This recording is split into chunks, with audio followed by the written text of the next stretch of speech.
Welcome, everyone. My name is Sarah, and I am an equity peer leader here at MSU Denver. My pronouns are she, her, hers, and I am currently a junior in the Speech Language Hearing Sciences undergrad program. And this presentation will be on beauty trends and how they affect women of color, specifically Gen Z beauty trends. And it falls under my social media dialogue series. So definitely keep an eye out for future events and videos coming out under this series. And here I provided my email address and the Equity Peer Leaders email address. So please feel free to reach out to us if you have any further questions, comments, or concerns after watching this video.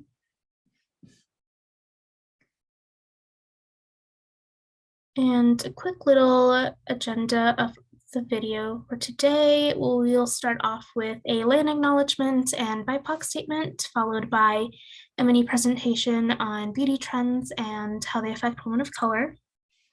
And we'll skip the community norms, seeing as this is in a video format.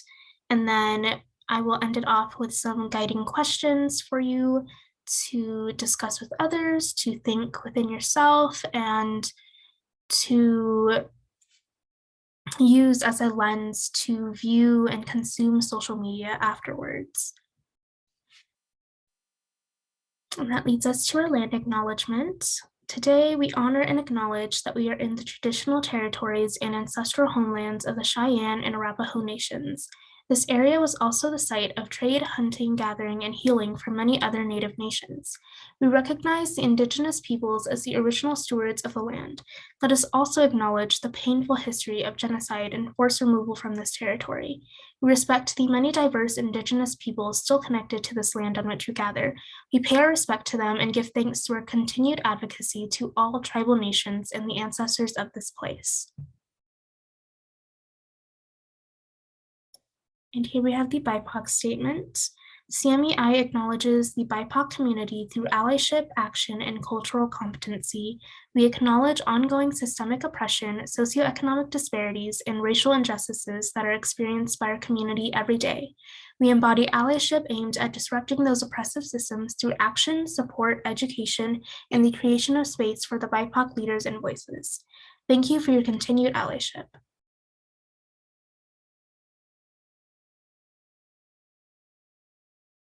All right, so when talking about these different social media trends, I will be specifically referring to trends I've noticed and that are popular within the apps of TikTok, Snapchat, Instagram, Pinterest, Tumblr, and YouTube.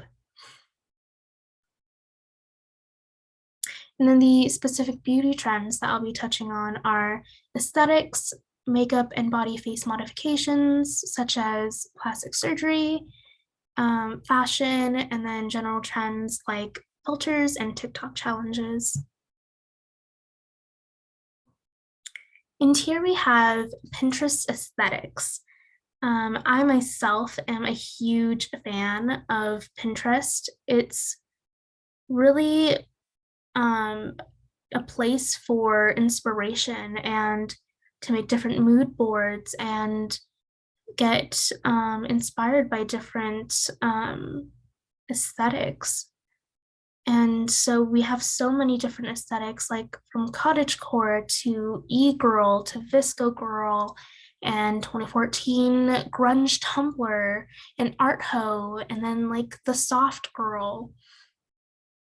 And really, aesthetics is just such a wide topic that it could really be its own conversation and presentation. However, it's important to note that aesthetics, especially for younger generations like Gen Z, that are still really going through identity development, aesthetics serve as what really sets the beauty trends like makeup and clothing and hairstyles.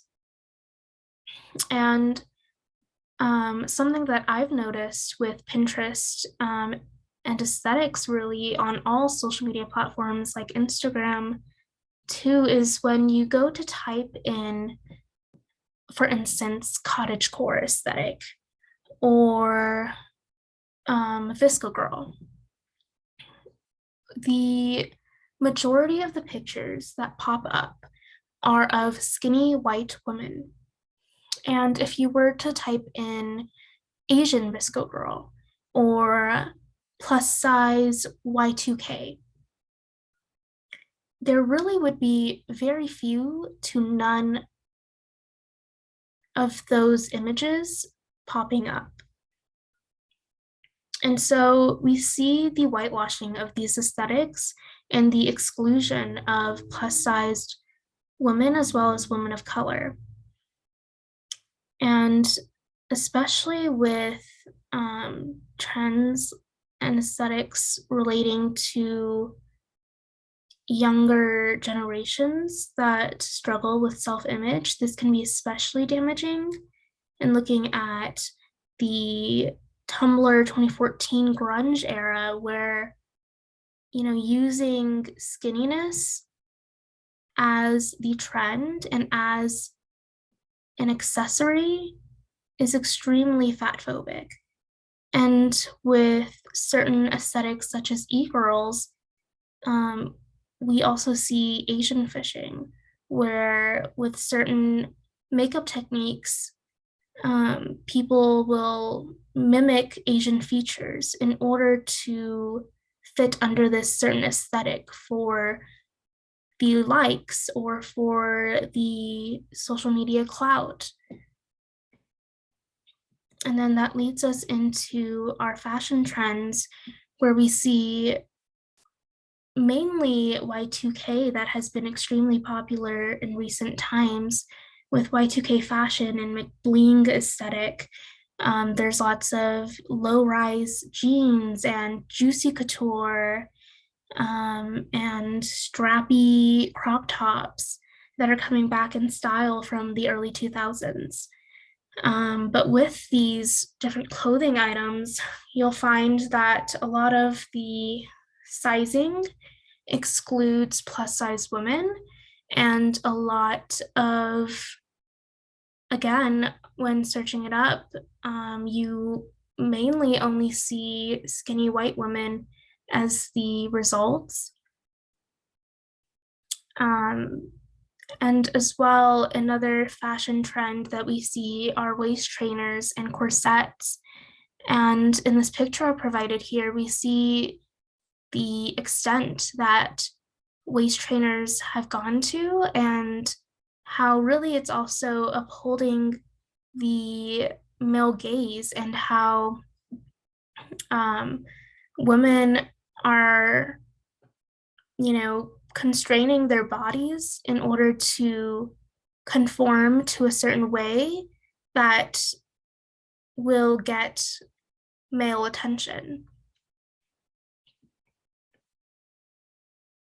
And then going to makeup and plastic surgery, we again see the perpetuation of the male gaze and Eurocentric beauty standards.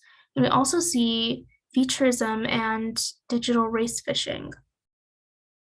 And so here I provided two pictures of the Kardashians, and we see them wearing these hairstyles that they get praise for as being seen as bold and epic. Whereas when Black women wear these hairstyles, we don't generally see this kind of reaction, especially from big accounts and companies like Marie Claire. And then with makeup, we see in this bottom middle picture that I've shown here, we see the makeup trend of contouring, where people will use makeup in order to make their facial features come off a certain way, such as their nose being skinnier and taller, and their eyes being bigger, and their lips being plumper, and their face being skinnier. And so we see the reinforcement of these Eurocentric beauty standards, as well as skinniness and thinness. And then with more makeup trends like the fox eye trend, where we have these slanted eyes, and even going as far as to use your hands to slant your eyes back, which is very reminiscent of the way that many Asian children and people in general are made fun of for their slanted eyes, for their eye shape. However, now it is seen as trendy and cute and in now that white women are doing it and mimicking these features. And then we also see digital race fishing, as with many celebrities, especially in the music industry, using over tanning as a way to um, pass as a certain race in order to elevate the music genre that they are in at that moment in time. And then we have these other trends like Instagram and Snapchat filters, and then TikTok challenges that once again perpetuate these Eurocentric beauty standards and fat phobia and featureism and colorism, such as with Snapchat filters. We see a lot of them have a lightening effect to skin tone, as well as slimming the face and widening the eyes and even lightening the eye color. And then we have apps like Facetune that are there for us to be able to manipulate almost every aspect of our face and body. You can make yourself look skinnier. You can get rid of your acne. You can make yourself look taller, skinnier. You can change your hair color. You can really make yourself look like a completely different person through this photo editing app. And then we also see various TikTok challenges, but among them we see the side profile challenge, which was where people would turn to the side to show their side profile to see if it was deemed attractive. And oftentimes you would find what was deemed unattractive were people of color, and what was deemed attractive were more Eurocentric facial features like a taller, skinnier nose, as well as a sharper jawline. So once again, reinforcing fat phobia. And that is just one TikTok challenge among many that affect these beauty standards that we see.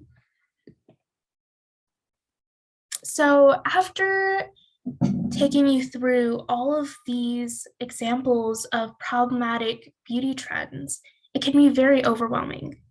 So what do you do now? Well, you can promote and support accounts run by women of color, BIPOC, and plus size people.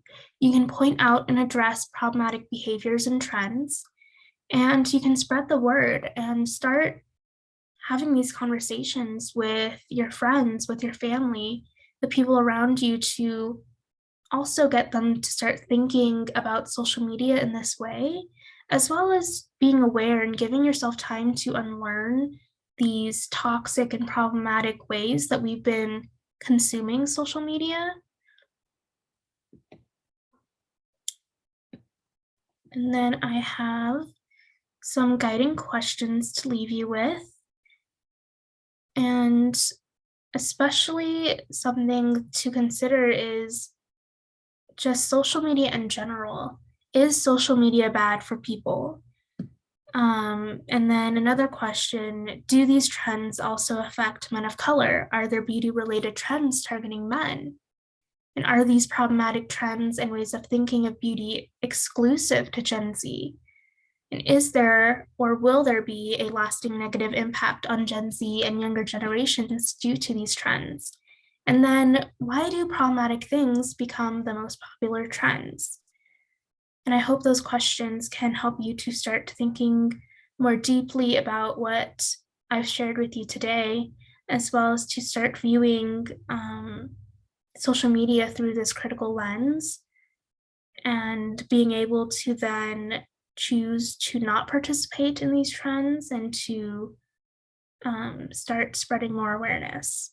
So thank you for watching this video today, and please stay tuned for more videos. Thank you.